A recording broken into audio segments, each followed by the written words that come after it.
शांति 25 दिसंबर 2023। आज की मुरली के मुख्य पॉइंट्स हैं।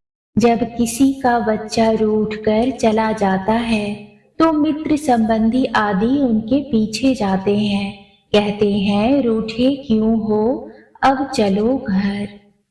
यह भी बेहद का बाप आकर सब बच्चों को कहते हैं, बाप भी है, दादा भी है, जिस्मानी भी है तो रूहानी भी है।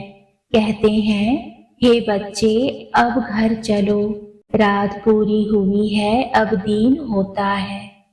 बाप बैठ ब्रह्मा और ब्रह्मा कुमार कुमारियों को समझाते हैं कि आधा कल्प है दीन, मना ब्रह्मा की दीन। सतयुग से त्रेता युग सतो प्रधान श्रेष्ठाचारी राज्य को कहते हैं। ब्रह्मा की रात है आधा कल्प, द्वापर युग से कलयुग तक, क्योंकि पतित रावण राज्य अथवा भ्रष्टाचारी राज्य है।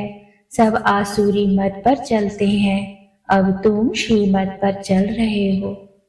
हम जानते हैं बाप खुद आते हैं, उनका रूप अलग है, रावण का रूप अलग है। इसे 5 विकार रूपी रावण कहा जाता है।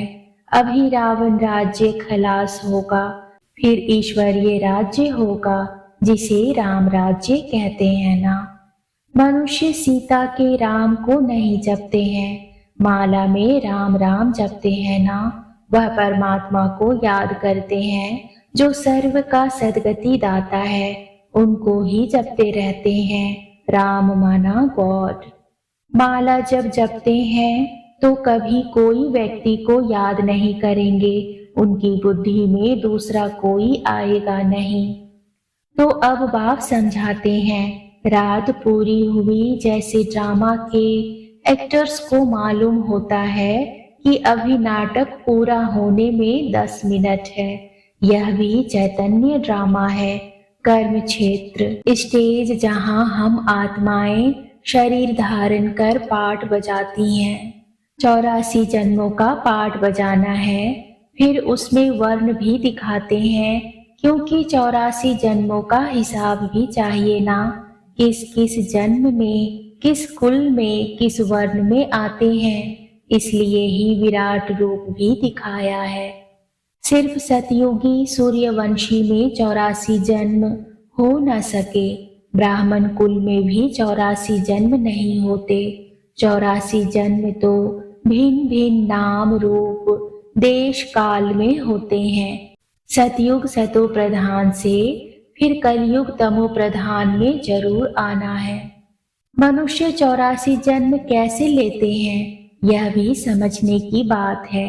मनुष्य तो समझ नहीं सकते, तब तो बाप कहते हैं तुम अपने जन्मों को नहीं जानते हो, मैं बतलाता हूँ।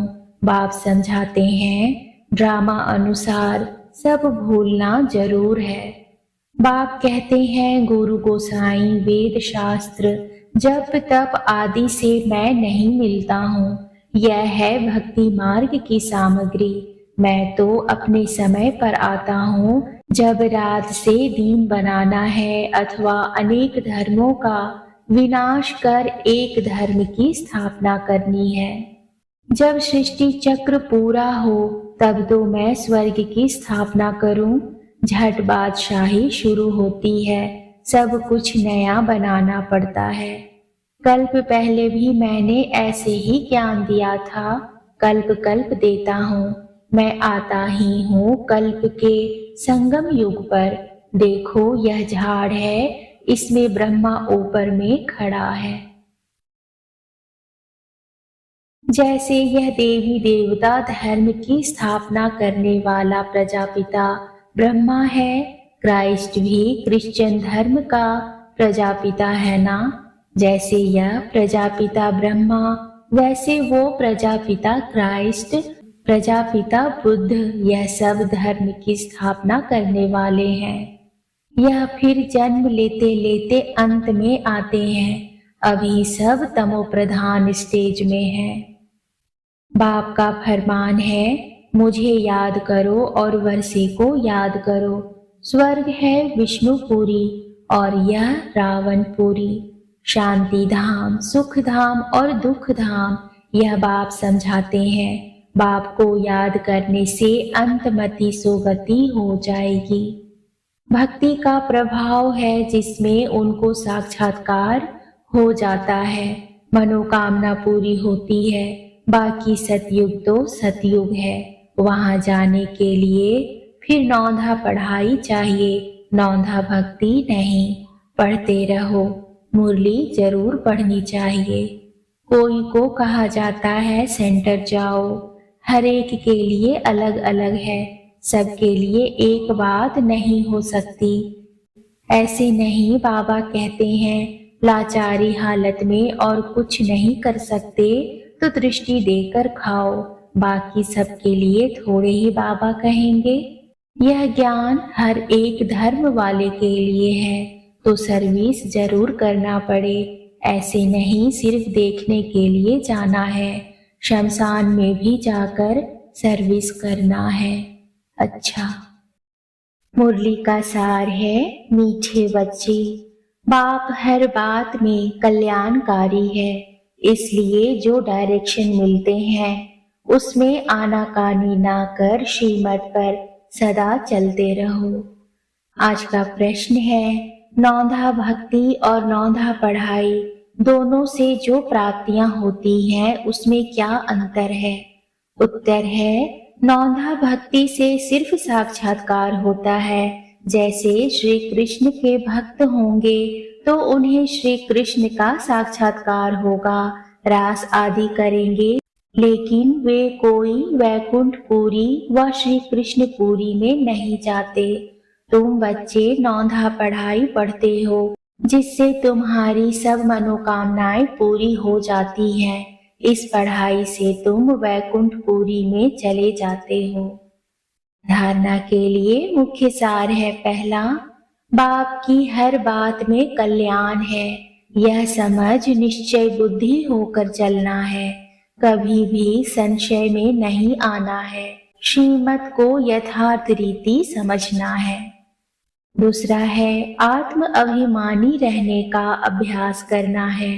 ड्रामा में हर एक्टर का अनादि पाठ है, इसलिए साक्षी हो देखने का अभ्यास करना है।